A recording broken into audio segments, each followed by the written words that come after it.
భోజనం టైం అయింది అని చెప్పేసి మీరు ఏదో నాకు ఇచ్చారు మీ దాంట్లో నుంచి తీసి, అది ప్రసాదం నాకు చెప్పలా, నేను తినేసాను, నాకేం అవ్వదు, కానీ నేను తినే ముందు ఒకటి చేస్తాను, నాకు తెలియకుండా నా చేతికి వచ్చింది కాబట్టి ప్రార్థన చేసి దీన్ని పరిశుద్ధపరచు పవిత్రపరచు అని అడుగుతాను. Right, okay. ఆ ప్రార్థన దాన్ని పరిశుద్ధపరుస్తుంది.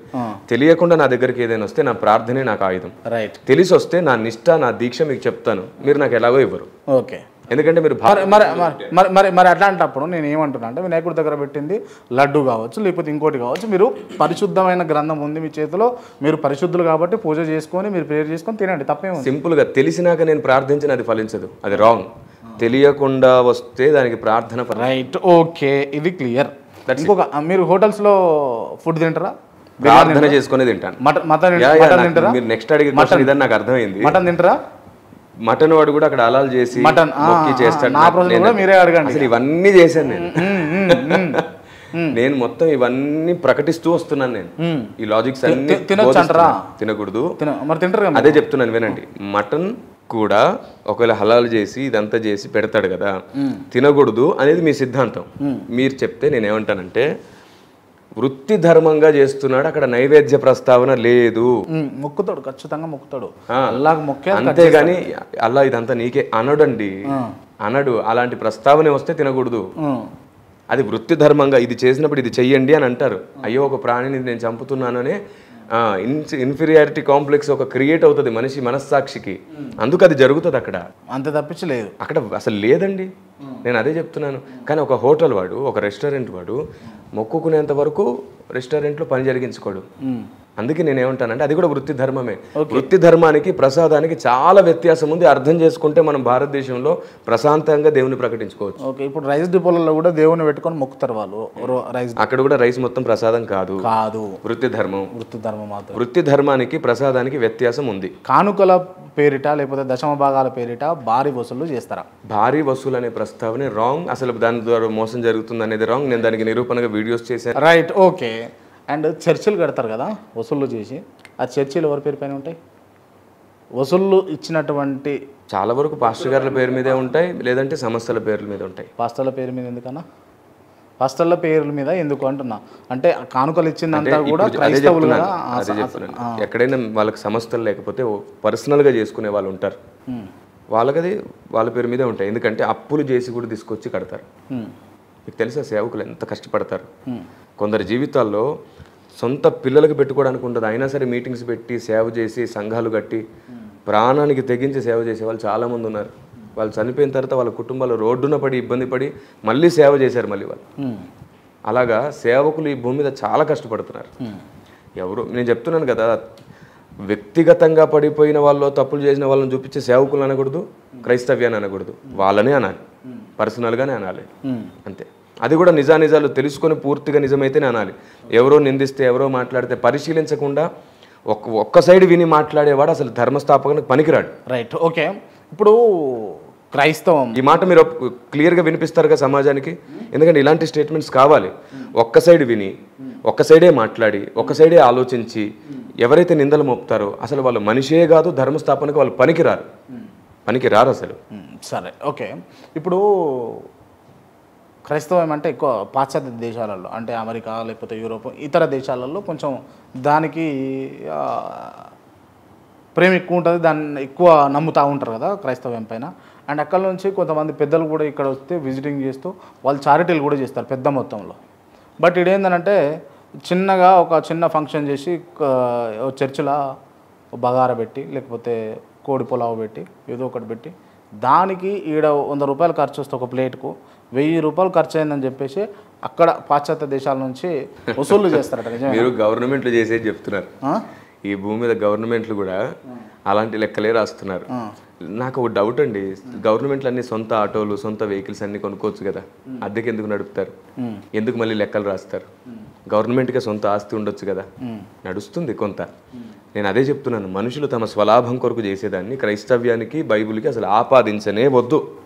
ఇన్నాళ్ళు అదే బురద జల్లుతున్నారు కరుణాకర్ సుగుణ గారు, అదే బురద జల్లుతున్నారు రాధా మనోహరన్ దాస్ గారు.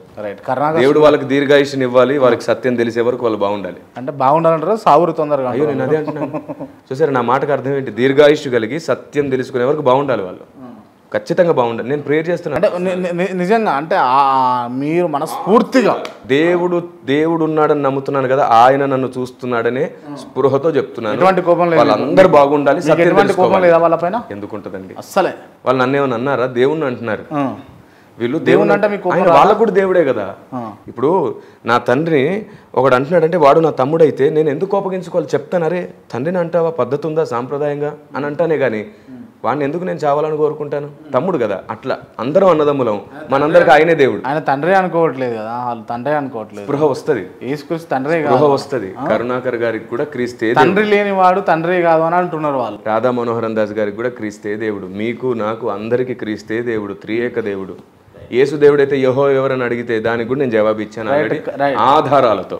రైట్. కరుణాకర్ సుగుణ అని పేరు తీశారు కాబట్టి చాలామంది పాస్టర్లను అడిగినా మిమ్మల్ని కూడా అడుగుతున్నా.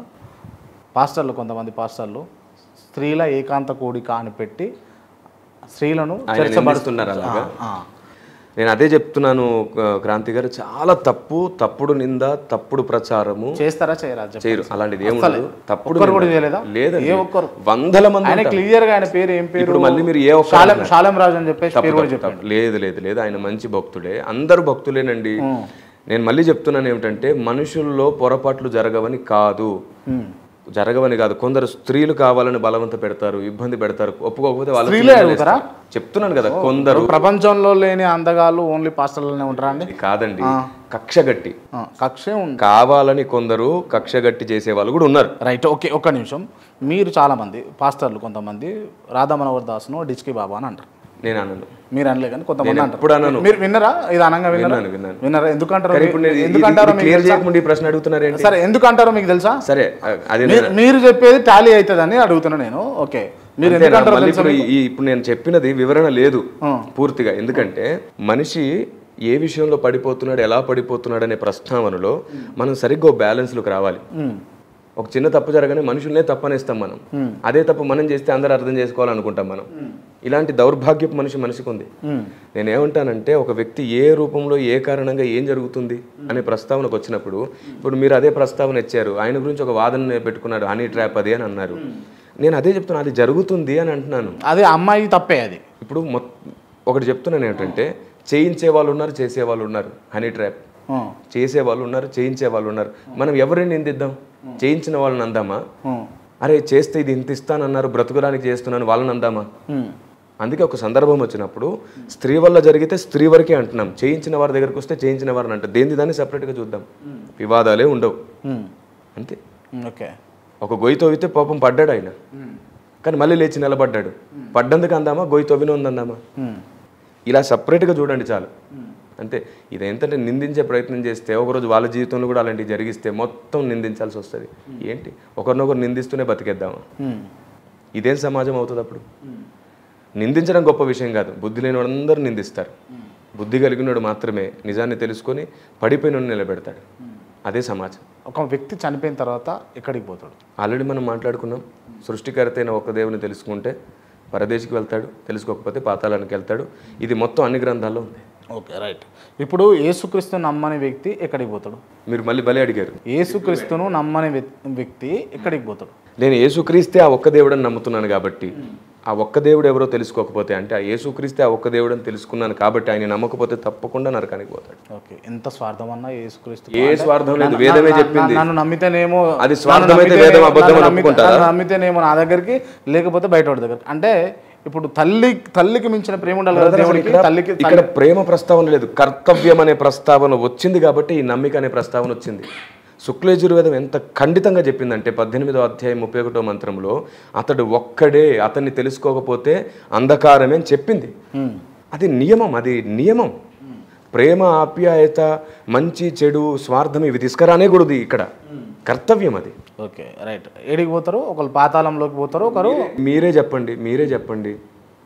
చెప్పండి. ఇటువైపు వస్తే సిటీలోకి వెళ్తారు, ఇటువైపు వెళ్తే లోయలో పడతారు అని చెప్పడం తప్పేలా అవుతుంది? ఎంత స్వార్థం అండి. ఇటు వెళ్తే సిటీలోకి, ఇటు వెళ్తే ఇటు కూడా సిటీ రావాలంటే ఏం చేద్దాం? అంటే ఆ చెప్పేటోడు ఎవరైతే చెప్పేటోడు ఉంటాడు కదా, నన్ను నమ్మి నాకు ఒక 100 రూపాయలు నేను సిటీకి పోయేది చెప్తా, లేకపోతే ఇటు లోయలోకి పోయేది చెప్తా అంటే తప్పు కదా. అది 100 రూపాయలు అడిగిన ఉంది. ఇప్పుడు ఎవరు అడిగారు 100 రూపాయలు? దారి మధ్యలో ఉన్నాం. 100 రూపాయలు కాదు సమస్య. ఇక్కడ విషయం ఏంటంటే నమ్మడం. రూపాయలు అంటే నమ్మడం అనుకోండి. అదే చెప్తున్నాను, ఏది నమ్మాలి, ఇటు వెళ్తే సిటీ వస్తుందని నమ్మితేనే నువ్వు సిటీలోకి వెళ్తావు. నిజం చెప్తున్నాడుగా, నిజాన్ని ఎప్పుడు నమ్మాల్సిందే. అంటే నిన్ను నమ్మితేనే ఇటు సిటీ అని ఎట్లా నమ్మాలి? ఇప్పుడు నేను నమ్మిన తర్వాత సిటీ రాలి అటు కూడా రాంచి గారు, నేను మీకు అదే చెప్తున్నాను. ప్రపంచ గ్రంథం మొత్తం పరిశీలిస్తే ఒకడున్నాడు, ఆయన నమ్మకపోతే అంధకారం అని చెప్పి అందరూ చెప్తున్నారు. అన్ని గ్రంథాల్లో ఉంది. నేను అదే చెప్తున్నా, పెద్దలందరూ కూర్చుంటే ఒక్కరోజే ఒక్క సిట్టింగ్లోనే అన్ని క్లియర్ అవుతాయి. అంటే మీరు సిట్టింగ్కు అంటే ఈ డిబేట్కు సిద్ధంగా ఉన్నారా మీరు? అయ్యో ఎప్పటి నుంచోనండి, ఎప్పటి నుంచో ఉన్నారు. ఎప్పటి నుంచో ఉన్నాను. కానీ ఫర్ ఒక కండిషన్, ఒకే ఒక కండిషన్. చెప్పండి, మీరు కూడా కండిషన్లు పెడతారా? అయితే ఖచ్చితంగా పెడతాను. చెప్పండి. ఒకటే కండిషన్, డిబేట్ కూర్చునే వ్యక్తి ఎదుటిన్న వ్యక్తిని కూడా మంచి ఉద్దేశంతో గౌరవించబడి ఉండాలి. ఏమో ఇతని దగ్గర ఉంటే సత్యం ఉంటే ఇతని దగ్గర ఉన్న సత్యాన్ని కూడా నేను నమ్ముతానే మంచి స్వభావం ఉండాలి. అంతకు ముందు ఎప్పుడు కూడా ఎవరిని దూషించి తూలనాడి తృణీకరించి పురుష పదజాలతో ప్రవర్తించిన వాడే ఉండకూడదు. నేను చెప్పేదంతా కూడా యూస్ఫుల్గా ఉండేదే కదా. సో మంచి పెద్దవాళ్ళు, మంచి మనసున్న వాళ్ళు, తొందరపడి మాట్లాడని వాళ్ళు, ఇలాంటి వాళ్ళు కావాలి మనకి. ఏది సత్యమో అది తెలుసుకుందామనే వాళ్ళు కావాలి. అలాంటి వాళ్ళు మన దేశంలో చాలా మంది ఉన్నారు. Right, okay.